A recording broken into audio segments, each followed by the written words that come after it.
Matius 26. Setelah Yesus mengajarkan semua perkara itu, dia berkata kepada pengikut-pengikutnya, "Kamu tahu bahawa 2 hari lagi perayaan Paskah akan dirayakan dan Anak Manusia akan diserahkan untuk disalibkan." Kemudian para ketua imam dan pemimpin masyarakat Yahudi berkumpul di istana Imam Agung Kayafas. Mereka berkomplot untuk menangkap Yesus dengan diam-diam dan membunuh dia. Mereka berkata, "Kita tidak boleh melakukannya pada masa perayaan, kerana nanti rakyat merusuh." Yesus di Betania, di rumah Simon, yang dahulu berpenyakit kulit yang mengerikan. Yesus sedang makan apabila seorang wanita datang kepadanya. Dia membawa sebuah botol marmar berisi minyak wangi yang mahal. Dia menuang minyak wangi itu ke atas kepala Yesus. Pengikut-pengikut Yesus nampak apa yang berlaku, lalu naik marah. Mereka bertanya, "Mengapa minyak wangi itu dibazirkan? Minyak itu boleh dijual dengan harga yang tinggi dan wangnya boleh diberikan kepada orang miskin." Yesus mengetahui apa yang dikatakan mereka. Lalu dia berkata kepada mereka, "Mengapa kamu menyusahkan wanita ini? Apa yang telah dilakukannya untukku itu baik dan terpuji. Orang miskin sentiasa ada di kalangan kamu, tetapi aku tidak selamanya bersama-sama kamu. Wanita ini menuangi aku dengan minyak wangi, dan dengan perbuatan itu dia mempersiapkan tubuhku bagi penguburanku. Ingatlah, di seluruh dunia, di mana sahaja berita baik dikabarkan, perbuatan wanita ini akan diceritakan untuk mengenang dia." Kemudian seorang daripada 12 orang pengikut Yesus yang bernama Yudas Iskariot pergi kepada para ketua imam. Dia berkata, "Apakah yang akan kamu berikan kepadaku jika aku menyerahkan Yesus kepada kamu?" Mereka mengira 30 keping wang perak, lalu menyerahkan wang itu kepadanya. Sejak itu Yudas mencari peluang baik untuk mengkhianati Yesus. Pada hari pertama perayaan roti tidak beragi, pengikut-pengikut Yesus datang kepadanya dan bertanya, "Di manakah guru ingin kami sediakan jamuan Paskah untuk guru?" Yesus menjawab, "Pergilah berjumpa dengan seorang di bandar. Katakan kepadanya, Guru berkata, saatnya sudah hampir tiba. Dia hendak merayakan Paskah di rumahmu bersama dengan pengikut-pengikutnya." Pengikut-pengikutnya melakukan suruhan Yesus dan menyiapkan jamuan Paskah itu. Apabila malam tiba, Yesus dan 12 orang pengikutnya mula makan. Sementara mereka makan, Yesus berkata, "Ketahuilah, seorang daripada kamu akan mengkhianati aku." Pengikut-pengikutnya sangat sedih. Seorang demi seorang mula bertanya kepada Yesus. "Tentu bukan aku yang Tuhan maksudkan." Yesus menjawab, "Orang yang ikut mencelup roti ke dalam mangkuk dengan aku, dialah yang akan mengkhianati aku. Memang Anak Manusia akan mati seperti yang tertulis di dalam Alkitab. Tetapi alangkah malangnya orang yang mengkhianati Anak Manusia. Lebih baik jika orang itu tidak pernah dilahirkan." Lalu Yudas, pengkhianat itu, berkata, "Tentu bukan saya yang guru maksudkan." Yesus menjawab, "Demikianlah katamu." Sementara mereka makan, Yesus mengambil roti dan mengucap syukur, lalu membahagikan roti itu. Kemudian dia memberikan roti itu kepada pengikut-pengikutnya sambil berkata, "Ambillah roti ini dan makanlah, ini tubuhku." Kemudian dia mengambil sebuah cawan berisi wain. Dia mengucap syukur kepada Allah, lalu memberikan cawan itu kepada pengikut-pengikutnya sambil berkata, "Minumlah kamu semua. Inilah darahku yang mengesahkan perjanjian yang dibuat oleh Allah dengan umatnya. Darahku yang dicurahkan bagi banyak orang supaya dosa mereka diampunkan. Percayalah, aku tidak akan minum wain ini lagi sehingga hari itu, apabila aku minum wain baru bersama-sama kamu di dunia baru Bapa-Ku." Setelah mereka menyanyikan sebuah nyanyian pujian, mereka pergi ke Bukit Zaitun. Kemudian Yesus berkata kepada pengikut-pengikutnya, Pada malam ini juga, kamu semua akan lari meninggalkan aku. Kerana di dalam Alkitab tertulis, Allah akan membunuh gembala itu, lalu kawanan dombanya akan tercerai-berai. Tetapi setelah aku dibangkitkan semula, aku akan pergi ke Galilea terlebih dahulu daripada kamu. Petrus berkata kepada Yesus, Meskipun semua yang lain meninggalkan guru, saya tidak akan berbuat demikian. Yesus berkata kepadanya, Ingatlah, sebelum ayam jantan berkokok malam ini, 3 kali engkau akan berkata, engkau tidak mengenal aku. Petrus menjawab, Tidak sekali-kali saya akan berkata saya tidak mengenal guru, meskipun saya terpaksa mati bersama-sama guru. Semua pengikut yang lain pun berkata demikian.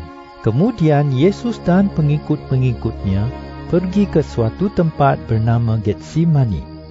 Dia berkata kepada mereka, Duduklah di sini sementara aku pergi ke sana untuk berdoa.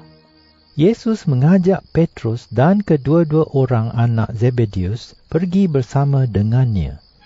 Dia sangat sedih dan gelisah. Yesus berkata kepada pengikut-pengikutnya, Hatiku sedih sekali sehingga aku hendak mati rasanya. Tinggallah di sini dan berjagalah dengan aku.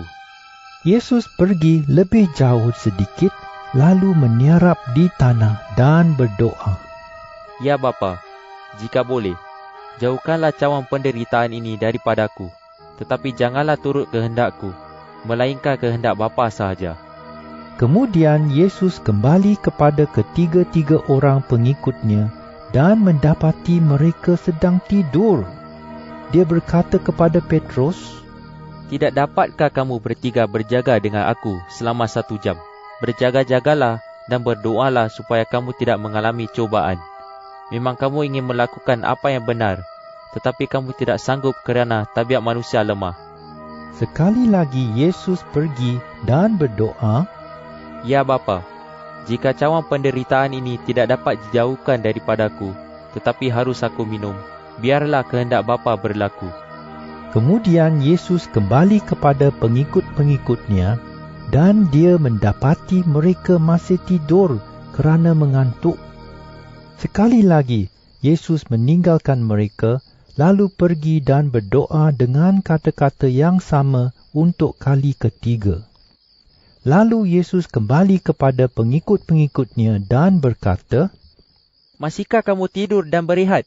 Lihatlah, saatnya sudah tiba bagi anak manusia diserahkan ke dalam kekuasaan orang berdosa. Bangunlah, marilah kita pergi. Lihatlah, orang yang mengkhianati aku sudah datang.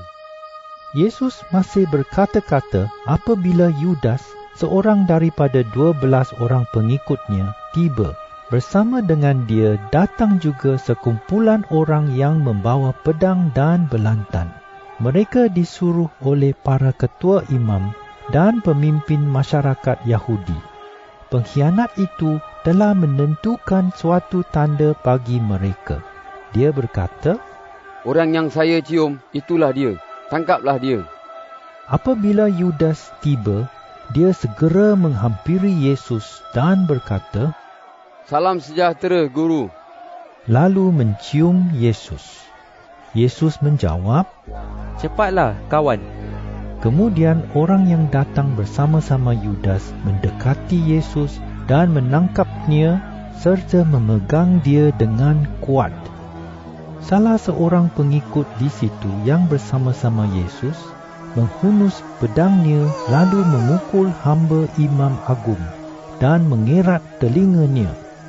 Yesus berkata kepada pengikut itu, Sarungkan pedangmu kembali, kerana semua orang yang menggunakan pedang akan terbunuh dengan pedang. Tidakkah kamu tahu bahawa aku boleh meminta Bapaku menolong aku, dan dengan segera Bapaku dapat mengirim malaikat yang lebih daripada 12 pasukan? Tetapi aku tidak akan meminta Bapaku menolong aku. Jika aku berbuat demikian, bagaimanakah nubuat di dalam Alkitab yang mengatakan bahawa perkara ini harus berlaku dapat terjadi?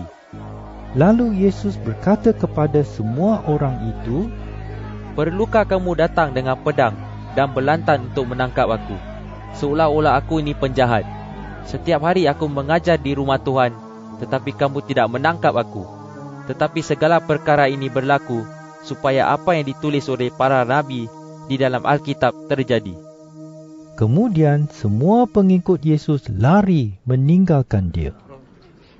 Kumpulan orang yang menangkap Yesus membawa dia ke rumah Imam Agung Kayafas. Di situ, guru Taurat dan pemimpin masyarakat Yahudi telah berkumpul.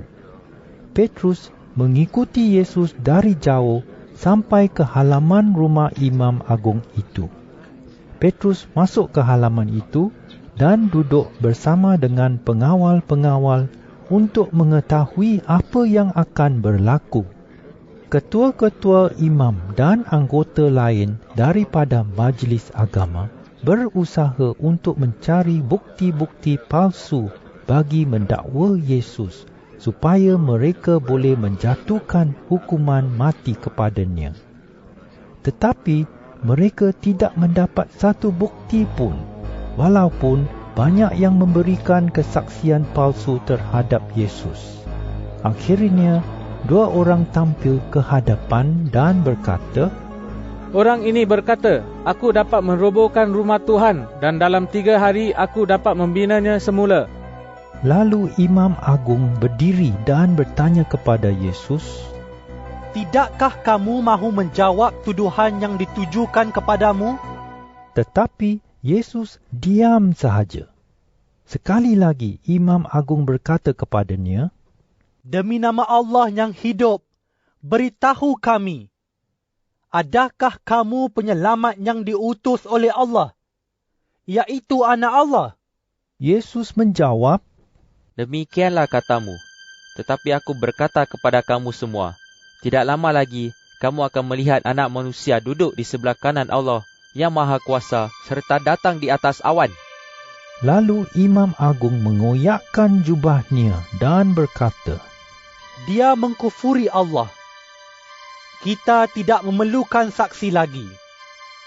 Kamu telah mendengar dia mengkufuri Allah. Apakah keputusan kamu? Mereka menjawab, Dia bersalah dan mesti dihukum mati. Mereka meludahi muka Yesus dan memukul dia. Beberapa orang yang menampar Yesus berkata, Hai penyelamat yang diutus oleh Allah, tekanlah siapa yang memukul kamu. Petrus sedang duduk di luar, di halaman, apabila salah seorang hamba perempuan Imam Agung datang dan berkata kepadanya, Kamu juga bersama-sama Yesus orang Galilea itu. Tetapi Petrus menafikan hal itu di hadapan mereka semua. Dia berkata, Aku tidak tahu akan maksudmu. Lalu dia pergi ke pintu halaman. Seorang hamba perempuan lain nampak Petrus dan berkata kepada semua orang di situ, Orang ini juga bersama-sama Yesus dari Nazaret. Sekali lagi Petrus menafikan hal itu dan menjawab, Aku bersumpah, aku tidak kenal akan orang itu. Tidak lama kemudian, orang yang berdiri di situ datang kepada Petrus dan mereka berkata, Tentu kamu salah seorang pengikut Yesus. Luatmu membuktikannya. Lalu Petrus bersumpah, Biarlah Allah menghukum aku jika aku berdusta. Aku tidak kenal akan orang itu. Pada saat itu juga ayam berkokok. Maka Petrus teringat bahawa Yesus sudah berkata kepadanya, Sebelum ayam berkokok, engkau akan menyangkal aku 3 kali. Petrus keluar dan menangis tersedu-sedu.